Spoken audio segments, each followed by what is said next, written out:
I'm going to tell you exactly how dog bite claims and settlements work and where injured victims lose thousands of dollars without even realizing it. For example, I had a case where the insurance company offered $36,700 and we later settled for $100,000. Most dog bite claims are paid by the dog owner's homeowner's insurance, not the owner personally. And if you're bit by a dog that a business possesses, their insurance should cover the claim. In order for their insurance company to pay you, a claim needs to be set up.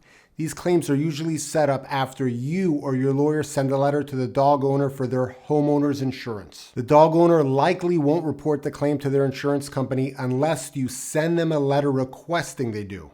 This is because they hope that you won't make a claim against them. After the dog owner makes a claim with their insurer, within a few days, their claims adjuster will contact you. This adjuster will handle the claim through investigation all the way through settlement. They're going to want to know how the dog bite happened. They're going to ask you if you were injured, what your injuries are, and what treatment you've had. More experienced adjusters handle bigger injuries like bad facial scars or injuries that required a long hospital stay or surgery. More on that in just a bit. Once a claim is set up, their insurance company will start its investigation. In order for you to get paid, several things need to happen. First, the homeowner's insurance company needs to confirm that there is insurance coverage for dog attacks. Just because the dog owner has homeowner's insurance, it doesn't mean that there's coverage. In order for there to be insurance coverage, the policy needs to have liability coverage, and it must cover dog attacks. The bad news is several homeowners insurance companies don't cover injuries caused by dogs. Your hope is that you were bit or attacked by a homeowner insured by a company that covers dog bites. Insurers like State Farm, USAA, and Liberty Mutual, and many others cover dog bites. I've settled dog bite cases involving companies like State Farm, Liberty Mutual, and more. Also, some homeowners insurers don't cover certain breeds of dogs that they consider dangerous. These dangerous dogs include pit bulls, Rottweilers, and other breeds. If the insurance company clears coverage, this means that there is coverage for your claim. However, you're only covered up to the homeowner's limit of coverage. The first type of coverage usually has a much smaller limit, usually from $1,000 to $10,000 or so. It's called MedPay coverage, and it pays for your medical bills even if the dog owner did nothing wrong to cause your bite. But MedPay coverage won't pay if you were working when you were bit or attacked. The other type of coverage is the bigger coverage, and it pays for your medical bills, but also pays for two other categories of damages. Those are lost wages and pain and suffering. This coverage is called liability coverage. The most common liability coverage limits are $100,000 and $300,000, but limits could be much more. However, the liability adjuster still needs to determine two things. Number one, fault, which is also called liability, and number two, your damages and injuries. To determine fault, the insurance adjuster will speak with the dog owner and find out how the bite happened. They'll want to speak with you and any witnesses. They'll want to take your recorded statement. However, since you don't have a contract with them, you're usually not required to give them one. The adjuster will often tell you that they can't work on your case unless they get a recorded statement. This isn't true. I settled dog bite claims for over $85,000 where the homeowner's adjuster never took my client's statement. If a dog attacked you and you're considering hiring a lawyer, click the link in the description below to set up a free video call with me if you qualify. The insurance adjuster will then assign a certain percentage of fault to the people involved in the dog bite. They may assign anywhere from 0 to 100%. If you provoke the dog, they may put some fault on you. This matters because to calculate your case value, you need to reduce the full value by your percentage of fault. For example, if you're 25% at fault, you're only entitled to 75% of your claim's value. So on a $100,000 case, you just lost $25,000. Gone like that.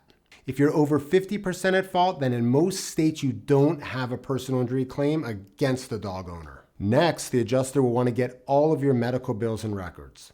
They'll ask you to sign a medical authorization so that they can get these records and bills. You usually don't have to and shouldn't sign the medical authorization. The insurance company will set a reserve to pay your personal injury claim.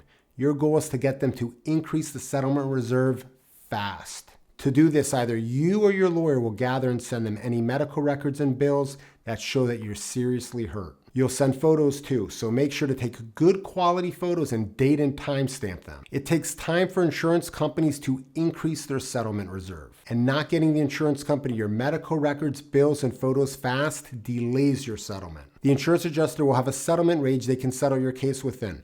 Unfortunately, they won't tell you what this range is. If If they do, please don't believe them, no matter how nice they are. You or your lawyer will need to calculate the value of your injury case. You do this by adding your out-of-pocket medical bills, lost wages, and pain and suffering amount. You or your lawyer will then try to settle your injury case with the insurance company. The homeowner's insurance company will usually make you a small offer, which is just for a fraction of your case value. This is true no matter how good you think the insurance company is being with you. For example, my client Mike was delivering a package to a house in Florida when the owner opened their front door. Their dog came running out and it bit Mike's leg. He had a nasty wound that needed stitches and it put him out of work for a bit. Liberty Mutual insured the dog owner and offered just $36,700. They then delayed the case with more low settlement offers. Ultimately, after a fight, we settled for $100,000. After my lawyer's fees, costs, and paying back workers' compensation, Mike got $58,564 in his pocket. Most wounds from dog bites heal well. That puts a limit on how much you can get for your pain and suffering. Smaller scars equal less money. Bigger visible scars equal higher payouts typically. If you have a nerve injury, make an appointment with a doctor who can give you nerve conduction tests. These tests will determine if the nerve injury was caused by the bite and how serious it is. They can add major value to your case. If you're developing a fear of dogs and it's affecting your life, be sure to tell your doctors. If it's causing you anxiety, you may even want to see a psychotherapist. When valuing your case, the insurance company will consider the effect on your mental health, but only if it's documented by a medical professional.